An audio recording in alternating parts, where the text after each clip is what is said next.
Number 3. Kinder Surprise Egg, the chocolate with a secret in today's nostalgia-driven era. Few candies evoke as much collective excitement as the Kinder Surprise Egg, with its smooth dual-layer, shell-half white chocolate. Half-milk hides a bright yellow capsule containing a tiny toy that must be assembled. For many, this chocolate egg is more than a snack. It's a cherished childhood ritual, a sweet moment of anticipation and joy. Yet, despite its global popularity, this whimsical treat is banned in the United States not because it tastes bad, but because it's too surprising. Since its debut in 1974, over 30 billion Kinder eggs have been sold, more than 3 times the global population.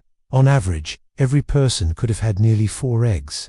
But Americans can't even legally own one. Why? Because of the U.S. Federal Food, Drug, and Cosmetic Act of 1938, which prohibits embedding non-nutritive, non-edible items inside food. The yellow capsule, delightful as it may be, falls squarely into this banned category, even though the packaging clearly warns it's unsuitable for children under 3, and the toy is too large to be swallowed by accident. U.S. Customs won't let it pass. In 2011, a Canadian man carrying a few Kinder eggs across the border was stopped, warned, and faced fines of up to $2,500 per egg. He had no choice but to give them up.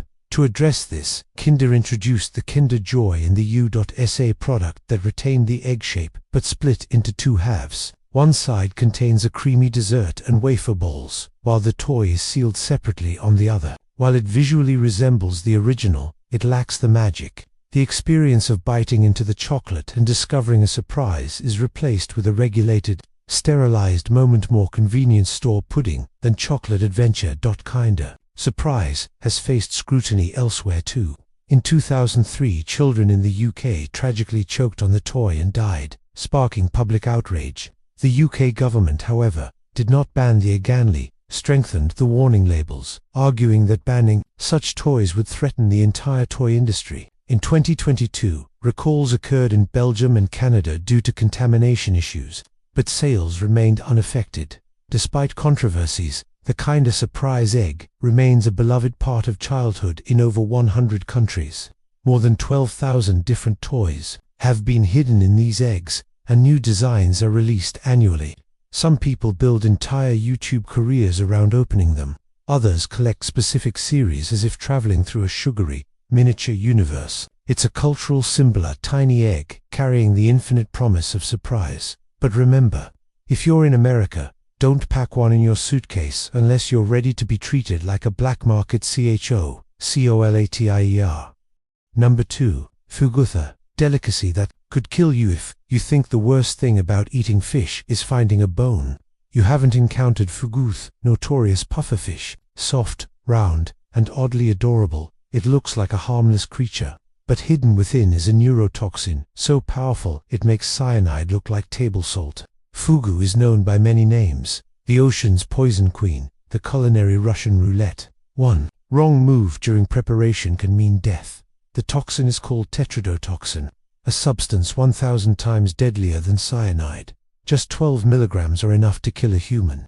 Even worse, the victim remains fully conscious while dying, unable to breathe, and aware of everything until the heart stops. There is no known antidote, so why eat it? Simply put, it's delicious. Described as having a cloud-like softness, delicate elasticity, and a subtle, lasting aroma, fugu is a luxury item in Japanese cuisine. But this flavor comes with extreme responsibility. In Japan, chefs must undergo at least 3 years of training and pass stringent exams to be licensed. Only about 35% succeed. The test includes dissection, poison removal, precise slicing, and even taste testing. By law, private citizens are banned from purchasing or preparing a whole pufferfish. Toxic organs must be destroyed on the spot. Failure to do so is legally treated as attempted self-harm. Fugu's status in Japan is unparalleled. It represents both refined culinary art and forbidden danger. Even the Emperor of Japan avoids it. Bite could mean a royal farewell. Nonetheless, Japan consumes over 1,000 tons of fugu annually. High-end restaurants serve it as paper-thin sashimi, arranged like transparent chrysanthemum petals. The dish is less about food and more about a philosophical dance between precision and peril. while modern fatalities are rarely 10 to 30 per year. Historically, thousands have died from pufferfish poisoning. In 1774, explorer James Cook fell ill after consuming one. In the 20th century, a mishandled dish in Japan killed 10 people in a single incident. Even today, some attempt to prepare wild fugu at home with fatal results. Interestingly, fugu is not naturally toxic. In the wild, it ingests small organisms that carry tetrodotoxin rotting bacteria. Without these, it's harmless. This discovery led to a new dream: farming non-toxic fugu. In recent years, aquaculture in Japan, Korea, and China has focused on raising fugu in controlled environments, free of toxins. But whether human ingenuity can fully domesticate this deadly delicacy, whether fugu will always walk the line between gourmet glory and ghostly regret, remains to be seen. Number 1. Rye, the bread that burned 1,000 souls. Known scientifically as sakeli cereal, appears to be a humble, wholesome grain. It's hardy, nutritious, and historically cheaper for feeding the masses. Yet rye also carries one of the darkest food legacies in human history. In the Middle Ages, it was a staple on poor people's table sand, sometimes a door to hell.